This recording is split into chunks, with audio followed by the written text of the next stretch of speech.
Match de fou furieux, un très très beau match de football qu'on a eu la chance de voir hier. Confrontation de style. Et je vous ai dit, hein, les deux équipes qui sont en, les quatre équipes qui sont en finale, en demi-finale de la Ligue des Champions représentent vraiment bien le football, hein.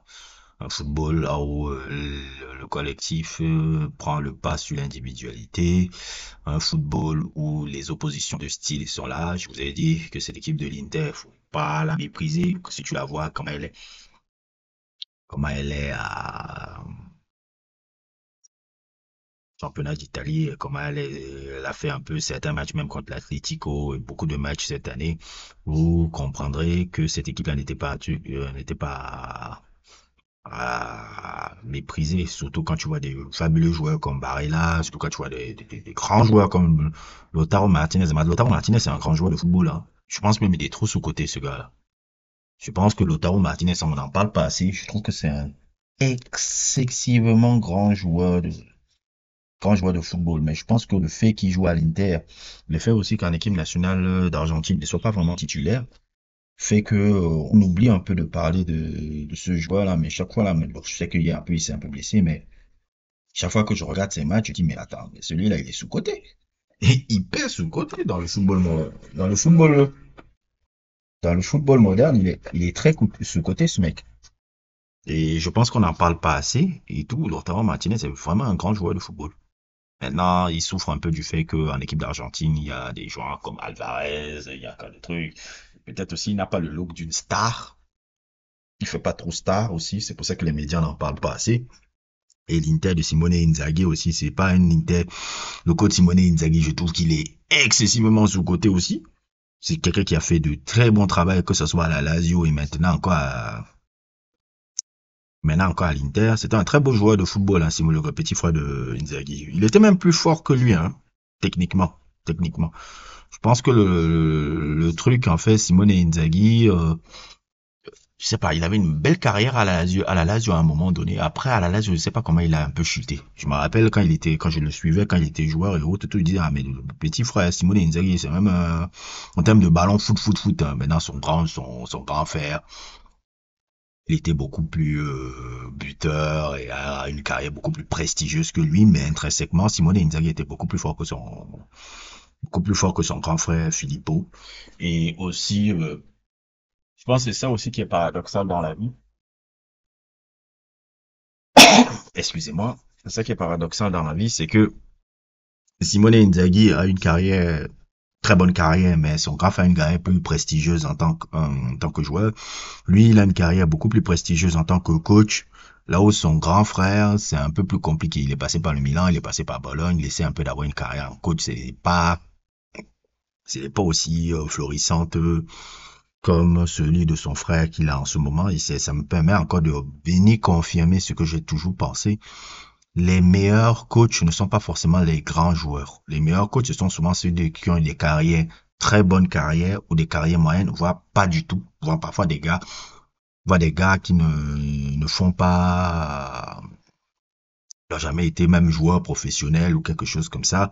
Parce que je pense que le métier de entraîneur, parfois le métier de dirigeant de football ou le métier de directeur sportif réclame d'autres qualités que tes qualités intrinsèques de footballeur. Réclame une certaine analyse des hommes, une certaine analyse de la tactique, comment mettre en place la tactique, comment mettre en place tout un groupuscule d'hommes et tout. Idem pour les dirigeants, comment savoir quelle personne mettre en place, savoir quel coach mettre en place, savoir est-ce que le coach est en adhésion un peu avec la vision et la direction du club.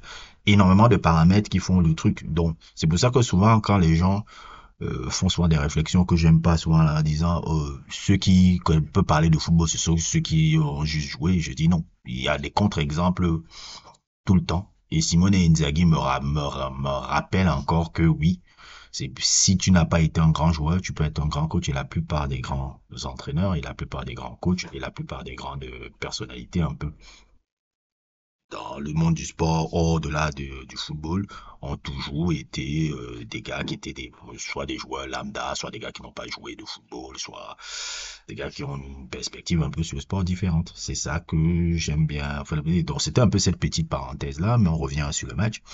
Barcelone-Inter, voilà, deux très belles équipes, un très beau match de football, hein. Ça c'est un bon, ça me rassure un peu sur le football, hein.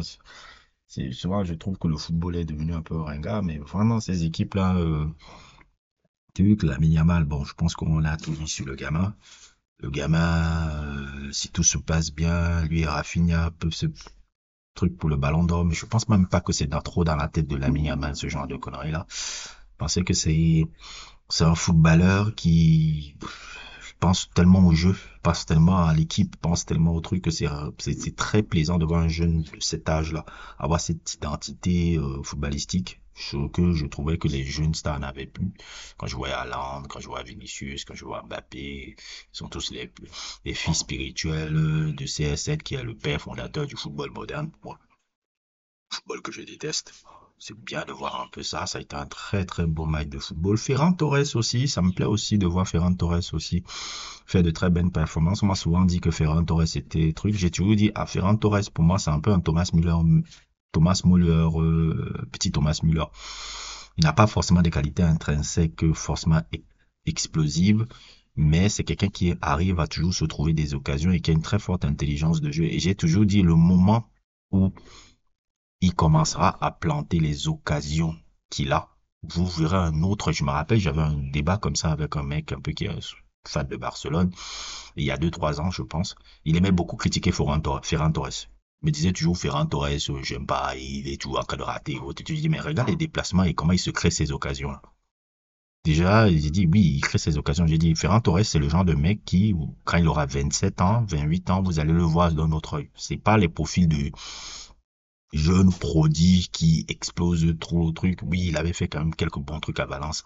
Manchester City, c'était compliqué. Et quand il est revenu au Barça, il y avait un peu des trucs compliqués. Même l'année pour début de saison, le temps c'est. Mais depuis que Lewandowski est payé, vous voyez que Ferran Torres montre qu'il peut être décisif en attaque. Et je vous ai toujours dit, c'est pour moi peut-être sa meilleure saison cette année, que ce gars-là, c'est un petit Thomas Müller. Il sait interpréter l'espace, il a une anticipation dans le jeu et autres et tout. Et j'ai dit, arrivé à un âge de 26, 27, 28, vous allez découvrir un joueur incroyable. Et c'est exactement ce qu'on est en train de voir. C'est exactement un truc. Et ce mec-là même, il était maintenant en train de parler, il dit, mais c'est ce que tu disais sur Ferrand, tu vois maintenant ce que tu disais sur Ferrand. J'ai dit, vous regardez, ne regardez pas le résultat, regardez le processus d'évolution d'un joueur.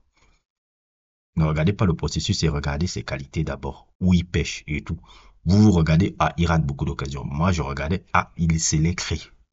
Le plus important d'un attaquant, c'est pas qu'il rate les occasions, ou d'un truc, et pas, pour moi, c'est même pas un attaquant à l'ancienne, c'est quelqu'un qui peut jouer milieu droit, milieu gauche, attaquant ou deuxième avant-centre. Je dis, regardez cette capacité qu'il a de se créer des occasions. C'est quelqu'un qui peut finir avec 15 buts par saison. 15 buts et 10 passes par saison, ce mec-là. J'ai dit, il m'a rappelé Thomas Müller. Donc, regardez un peu le processus d'évolution du joueur et regardez un peu aussi les profils de joueurs dans une certaine époque dans l'histoire du foot. Il y a des joueurs qui, 20 ans, 21 ans, ça l'allait pas. Après, à 26, 27, 28, 29, c'est tout autre chose. Les processus d'évolution et autres. Arrêtez de vous concentrer sur les Lamine Yamal et toutes sortes de prodiges que vous regardez dans l'histoire du foot parce que eux, ce sont des anomalies. La plupart des joueurs, c'est une progression lente et autres qui commence à se concrétiser à l'âge de 26, 27 ans, 28 ans. C'est pas à l'âge de 17, 18 que tu vois des cracks ou des Messi. Ça, c'est pas normal, ça. Ça, c'est pas normal. La plupart des joueurs, c'est un processus progressif. Progressif 25, 26, à partir de 27, 28, 29. Les meilleures années de football, c'est là. Maintenant, vous, on vous va, ah, ici n'est pas qu'un crack à 20 ans, c'est forcément que c'est un bidon. Non, c'est pas comme ça que ça passe. Mais bon. Puisqu'il faut réexpliquer un peu l'histoire du sport à ces gens-là. Voilà, quoi. Donc, bref. Nous verrons un peu comment se passeront les matchs retour. Très beau match de football. Très beau truc. Je pense que c'est tout pour moi. N'hésitez pas à liker, n'hésitez pas à vous abonner et à plus pour d'autres aventures.